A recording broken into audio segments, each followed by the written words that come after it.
man. Come on, Millie, we'll be late. Right, let's go, let's go. Hiya, yeah, I'm looking for a room. For a week, just, I'd say. Are you living in your car? We're in between places. Mommy! We don't live here anymore. Come on. Why don't we live in this house? We have to go, please, love. Yes, sorry. It's Katie, Mommy. She wasn't in the school. She's not answering her phone. Kaylee! Kaylee! We're not homeless. We're just lost.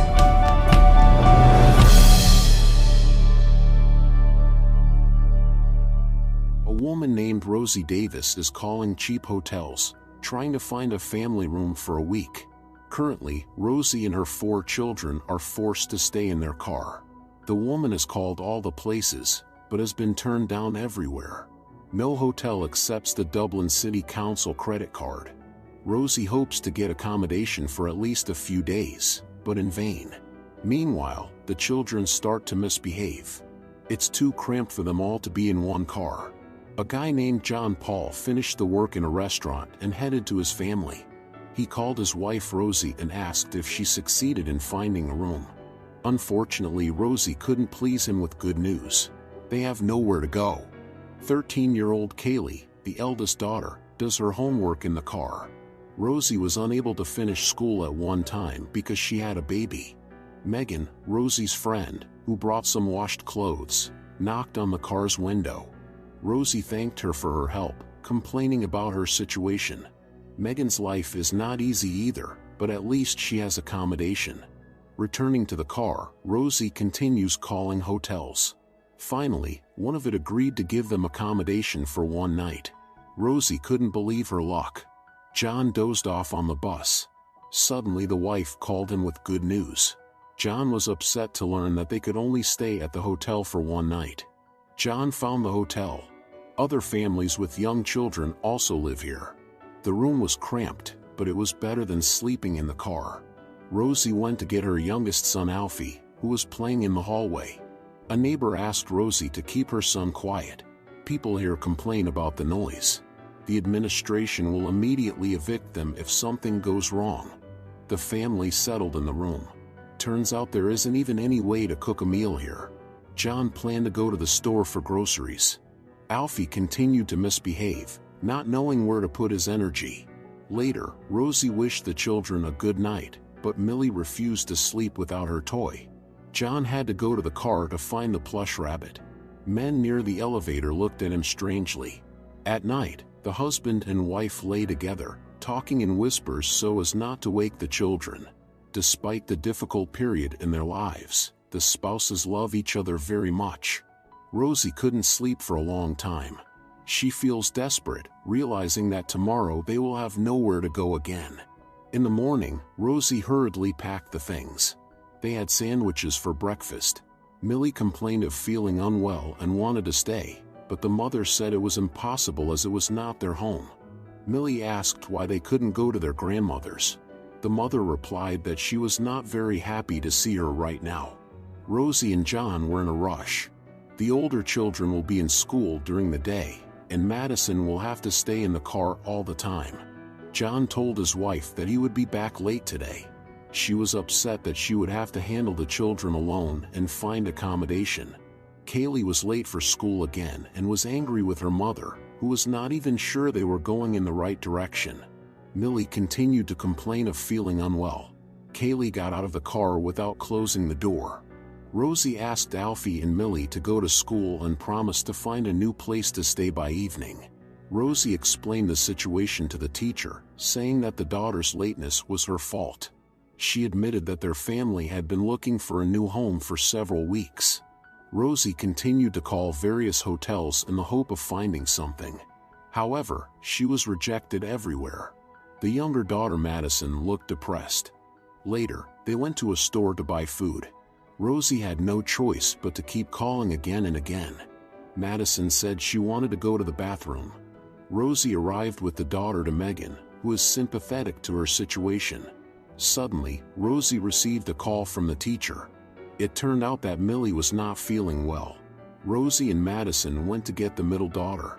Millie looked very depressed and did not answer the mother's questions for a long time, and then said that Mrs. Hennessy, the school principal, wanted to see her. Rosie took both daughters and hurried to leave, realizing talking to the principal did not bode well. Rosie had no choice but to go to her husband's brother Darren and his pregnant wife. Rosie was desperate, not knowing where to go. Darren reminded Rosie that they had to pick up their dog soon as there's going to be a baby in the house. Rosie was going crazy because of all these problems. Their wanderings continued. Rosie can barely contain her nerves while the husband works. The man receives a message from his wife, who reminds him that he must meet with the realtor to see the house. Rosie and the children had a snack in the car, and then she started calling hotels again. Madison said she spilled juice on herself, so Rosie, trying to keep herself together, climbed into the trunk for their things. The husband called and said he had finally managed to get off work. John went to look at the house. Besides him, there were many other potential tenants looking for rental housing. Actually, do you think this place would be suitable for a family? John left feeling upset and called his wife to deliver the bad news. In order not to grieve Rosie, he lied by saying the house was bad. Rosie continues to search for accommodation for them, but no one wants to accept the Dublin City Council credit card. It's time to pick up Alfie from school. Rosie doesn't want to go onto the school grounds, fearing that Mrs. Hennessy will notice her. However, she had to enter the gate because the son didn't respond to her calls. Alfie said that Mrs. Hennessy told him to wait here. Rosie hurriedly took the children away, but not in time. The principal asked them all to go with her. While the children played with toys, Mrs. Hennessy and Rosie talked in the office. The principal asked outright if they were living in a car. Rosie lied that they were in the process of moving, but the house wasn't ready, so their family had to stay in different places. But Rosie assured that this problem would be resolved soon. Mrs. Hennessy talked about today's incident. Some children call Millie stinky because her clothes aren't always clean. Rosie couldn't hold back her tears. Mrs. Hennessy promised that they wouldn't allow other children hurt Millie anymore. The first thing Rosie did was change the daughter's clothes. All of this is happening in silence. The children look subdued. Rosie realized that she had called almost every hotel she could. They went to another school where Kaylee goes. A lot of time had passed, but the girl never showed up. Rosie became worried and went into the school calling her daughter, but she wasn't there. Rosie continues to search, but in vain. She called her husband and they agreed to meet at Rosie's mother's house, thinking that Kaylee had gone there. John went back to his boss to ask for time off again. The boss of course was not pleased, but when the man found out that John's daughter was missing, he let him go. Rosie's mother said she hadn't seen Kaylee and suggested that the granddaughter might be hiding with her friends. Rosie asked her mother for permission to come in, but she didn't allow it until the daughter took back what she'd said about her father. Rosie isn't going to do it. The mother shouted that he was a good man and father. Hearing this, Rosie left, but returned after a minute, saying that the children needed to use the toilet. Of course, the woman didn't mind. Colleague Rick gave John a ride, who was very worried about Kaylee. Meanwhile, the woman is persuading her daughter to leave the children with her. However, Rosie refuses. If she can't come into the house, then the children can't either. The spouses do not stop trying to call Kaylee, but she still does not answer. Rosie told the children to get in the car. They want to stay with their grandmother, but the mother won't allow it. Rosie tries to pull herself together. The whole family went out to search for Kaylee. Rosie is angry with her daughter because they lost a lot of time and couldn't find a place to stay for the night. Alfie remembered that Kaylee has a best friend, Emma. Maybe Kaylee is there. That's where the couple went. Emma's father opened the door. It turned out that Kaylee wasn't here. However, Emma said that Kaylee might be at Daria's, a girl who is a year older than them. Daria's family lives on the same street. Rosie rushed to that house and knocked on the door. Daria said that Kaylee wants to stay here. However, neither Rosie nor Daria's mother allowed it. Kaylee is angry with her mother, saying that she hates hotels. The girl doesn't believe the mother's words that it's temporary. The children, who saw the house where their family lived before, ran to it. They want to go back here, but Rosie said they can't afford this house. Betty, the owner of the house, was surprised to see the former tenants. Rosie lied that they had long moved to a new home and came here to check the mail. Alfie refuses to leave and throws a tantrum, not giving in to the mother's persuasions. Rosie had to literally drag her son away. Crying, the boy called his mother angry. Rosie can't hold back her tears. Life seems hopeless because they don't even have a place to live. The family continued their wandering. Rosie finally decided to call the emergency hotline. The operator said that there was a huge queue ahead of them, so they couldn't provide them with overnight accommodations. Out of despair, Rosie called the hotel where they stayed last night.